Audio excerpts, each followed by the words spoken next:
Gita soul पर आपका स्वागत है, जहां हम सुनते हैं श्री कृष्ण के वो वचन जो न सिर्फ धर्म सिखाते हैं बल्कि जीवन जीने की सच्ची कला भी बताते हैं। कभी कभी जीवन एक प्रश्न बनकर सामने आता है, ऐसा प्रश्न जिसका कोई उत्तर नहीं मिलता।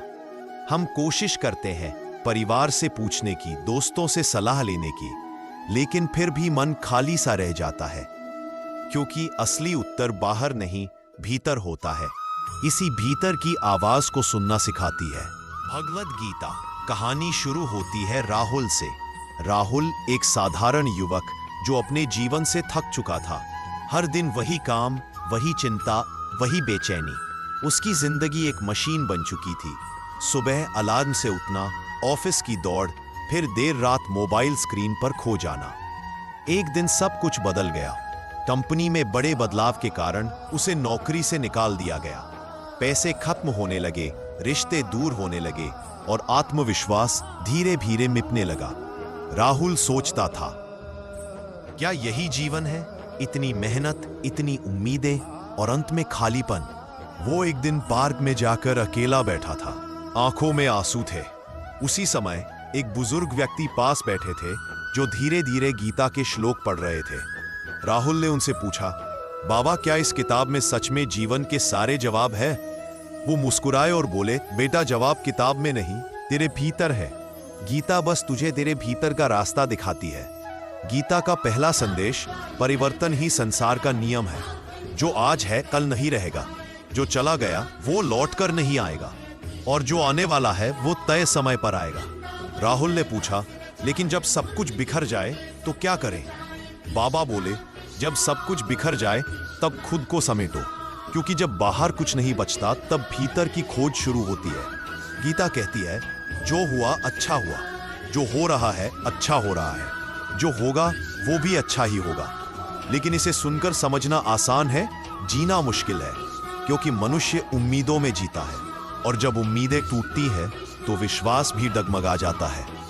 राहुल ने गीता पढ़नी शुरू की। हर दिन एक श्लोक और उसके अर्थ पर ध्यान। धीरे धीरे उसे समझ आने लगा कि जीवन को काबू में नहीं किया जा सकता, उसे स्वीकार किया जा सकता है। उसने महसूस किया वो जिन चीजों के लिए भाग रहा था वो केवल बाहरी शोर थी। सच्ची शांति तो तब आती है जब हम अपने मन को शांत कर लें। गीता कहती है, शांत मन वाला व्यक्ति ही सच्चा सुखी है। राहुल अब अपने भीतर झांकने लगा था। वो खुद से सवाल करता, क्या मैं वही हूं जो मेरी नौकरी है? क्या मेरी पहचान सिर्फ मेरे काम से है? धीरे धीरे उत्तर मिला, नहीं, मैं आत्मा हूं, वो शक्ति जो स्थिर है, जो हर परिस्थिति में बनी रहती है। गीता में कहा गया है, आत्मा न जन्म लेती है न मरती है, वो सदा अमर, अचल और अनंत है। जब ये समझ भीतर बैठ जाती है तो भय खत्म हो जाता है। अब राहुल को समझ आ गया था, नौकरी खोना अंत नहीं था, बल्कि एक नए आरंभ की शुरुआत थी। कुछ महीनों बाद उसने अपनी छोटी सी ऑनलाइन कोचिंग शुरू की।